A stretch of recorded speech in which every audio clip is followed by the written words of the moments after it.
think New Year's resolutions and behaviors. If you could prescribe maybe 3 things that everyday people should be doing every day to stay on top of their health, what would you put at the top of the bill? Breathe. So it is so fascinating, and I am one of these people in this category. People don't know how to breathe.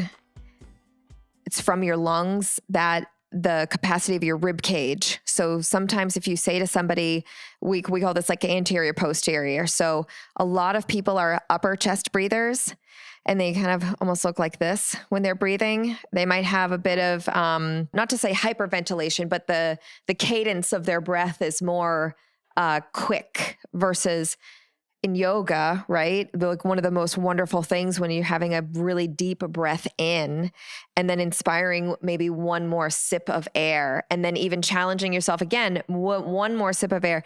Your lungs have such a wonderful capacity to bring in that oxygen in your body and in your brain. And again, I'm a huge nerd. So like I research, I look at all this kind of stuff. That's why also the hyperbaric oxygen chambers are starting to get very, very popular, because the people who might have these subtleties in breathing might just not be getting the oxygen, you know? So the solution is not necessarily to go to the oxygen chamber every day, but it's let's learn how to breathe properly so that you can do it yourself, you know? Okay, but why is this important? So oxygen is like basically how we thrive in our whole body. It is the molecule that will fulfill our musculature, our blood, our brain capacity. So when people have just basically like less oxygenation in their body, that's what leads to dysmorphic problems in your body. So people might feel lethargic. You might feel drained. You might feel fatigued. You might say, my muscles just feel like they can't like rejuvenate. So it really boils down to that component at a cellular level. It's not just kind of like, sit up straight and stuff like that. This is a huge systemic difference that you can make for your body. But Natalie, I don't care. I want to lose 10 pounds. I want to, fit into this pair of pants better. I want to look good with my shirt off at the beach. Breathing doesn't matter. So That's what the people are saying. Yeah, that's what they want the quick fix, right? Yes, exactly. Yeah. So I would say it's really hard to do those things when, if you're injured. Right? It's hard to get a six-pack if you're injured, but again, with the balance of things. So looking at whatever your goals are, if you do want a six-pack, there are people who say, I want the six-pack, because that's great. Going to the gym and doing 1 million sit-ups a day is not going to give you a six-pack if you're eating cupcakes at night and drinking margaritas and whatnot. But you have to really be attuned to yourself, your habits, and know if your goal, again, is at the top of the list, like what are the steps that you need to go to achieve those kind of goals?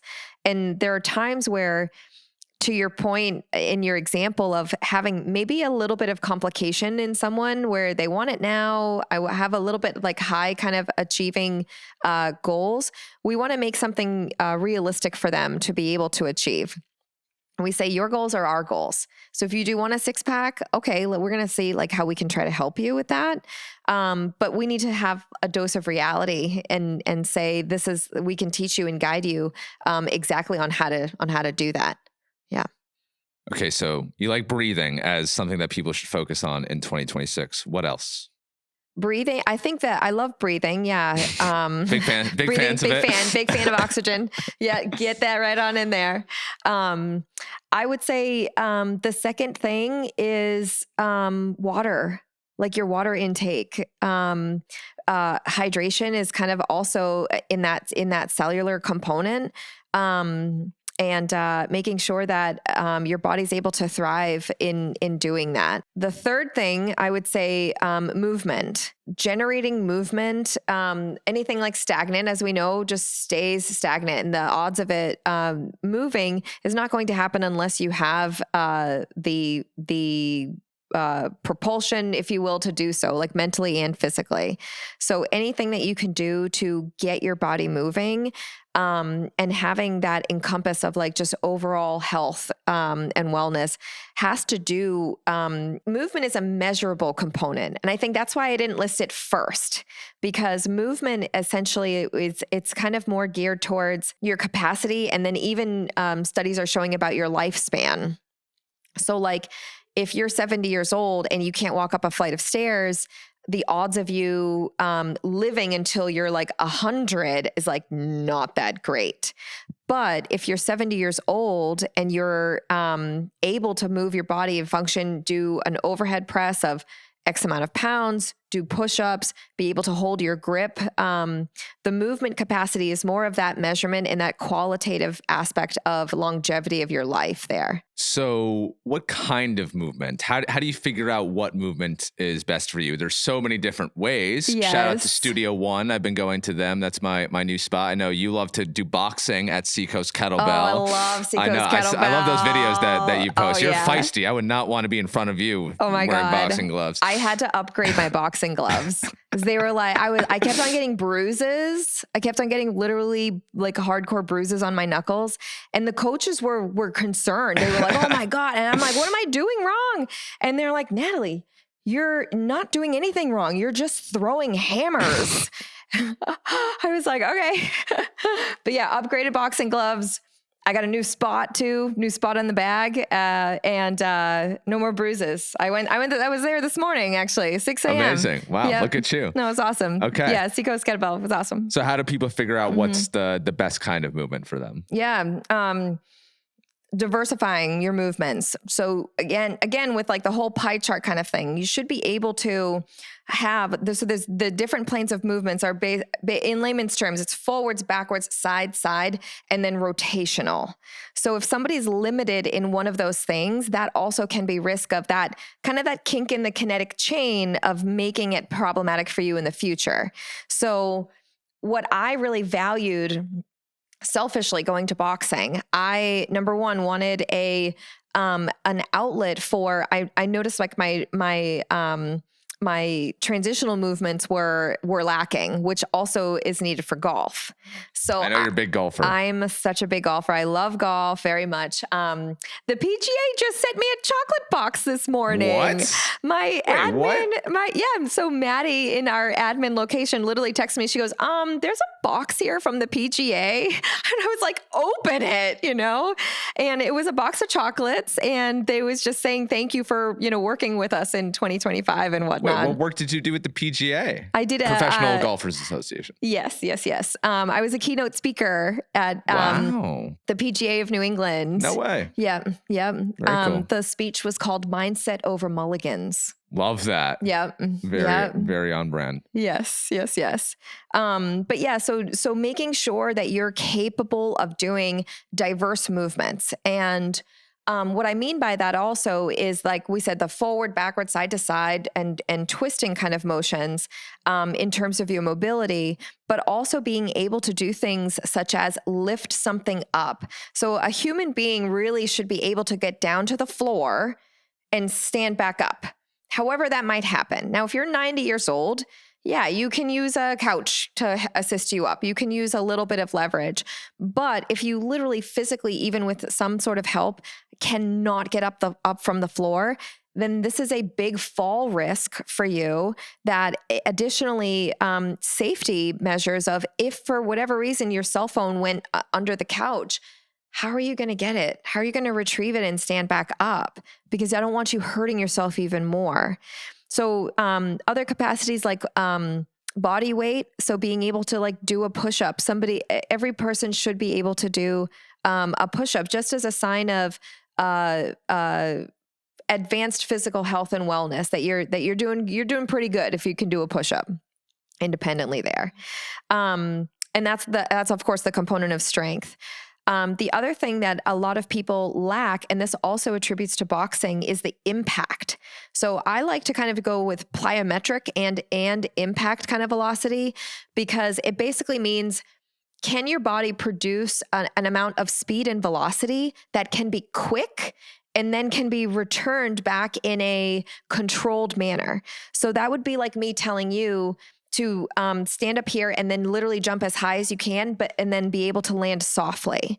So that also is another physical component of, if somebody's able to achieve this, then they're able to do other things in a grander functional capacity without higher risk of injury.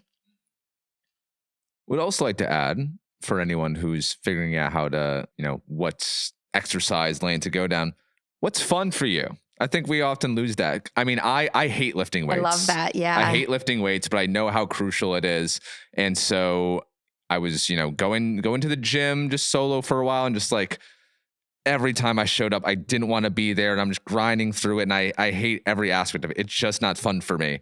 So then I was like, all right, I think I know I need to lift weights. I can't do it on my own and make it fun. So I need to go to Studio One, where they essentially make it a dance party with weights. And I'm like, that I can get behind. Love it. So you got to do what's fun for you. You don't need to like be slogging through your exercise. There's so many different amazing ways: biking, lifting, HIIT, running, walks, yoga, Pilates. There's so many different avenues for you to try. You don't need to do all of them. Just do the 2 or 3 that really work for you.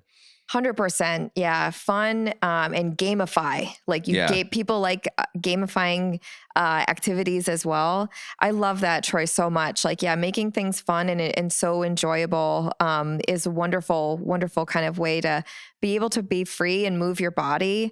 And to your point as well, I think that there's so many avenues of physical exercise that is great for anybody at any age too. Like, you can find pickleball, right? Pickleball's massive right now with the baby boomers. And we see a lot of pickleball injuries because, somebody's like, well, I walk every day, but then I went to the pickleball court and I'm doing all of my like lateral movements and push-offs and trying to like, get the ball and all of that. But it's something that they really enjoy, and it's something that's really great and healthy for them. And so we just said, all right, Mildred, we're gonna get Mildred. That's my avatar for my cute little old lady patients. Always, it's always Millie or Mildred. It's like, where we always use an imaginary name there. But a lot of different things can be so fun, and it might not appear so prevalent. My husband has like near no like athletic capacity, and he's not out. I wouldn't say that he's out of shape, but he does more like yard work, or he's like towing something, or he's doing very physical stuff, but he's certainly not going to go out and join a football game, like in the backyard or whatnot. I see it in my son as well. He's very skilled in driving. So we're very much like a motor sports family. So you like ATVs? Oh yeah. Wow. Yes. Yeah. I haven't done that before. I still need to. Oh, it's so fun. We'll take you. Yeah. Thank you. Yeah. We'll go up to Maine. Yeah. And hook me up with your shaman as well. Yes. And I'll definitely bring my boxing gloves down after this. And we can spar. Yeah. We got boxing gloves, golf clubs. No, I hate golf. You're never going to get me to golf. Yeah. You can drive the cart. Okay. I can do that. I'll bring the snacks. Yeah.